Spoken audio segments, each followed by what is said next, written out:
she did mention that, while some may see this as a case of a wealthy person needing and being able to afford a higher standard of care compared to a less privileged offender, she said that, making this assumption will be misguided and would misconstrue the court's purpose in extending judicial mercy. So today we are here for Ong Beng Seng's sentencing hearing. Today the judge gave out her judgment and she has decided that Ong Beng Seng shall be extended judicial mercy, meaning that he will not be given any jail time and instead will be imposed a $30,000 fine. This actually is the maximum that the district court can impose in any kind of offense.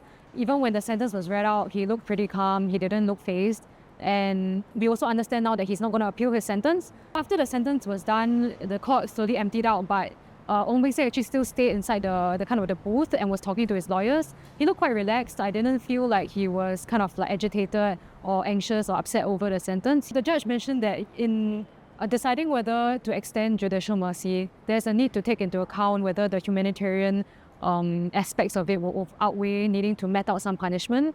And in this case, she was satisfied that the humanitarian reasons outweighed the punishment because Ong being incarcerated will make him at higher risk of an infection and at higher risk of fall, which could be fatal for his condition. And also with regard to his offence, even though he did abet the obstruction of justice, she noted that ultimately his actions did not impede the CPIB's investigations. Additionally, even though he did kind of acquiesce to Iswaran's request to make payment for the flight after the flight manifest was seized by CPIB, the judge noted that he did actually keep a record of this payment. He didn't try to hide the fact that the flight happened and he didn't try to hide the payment.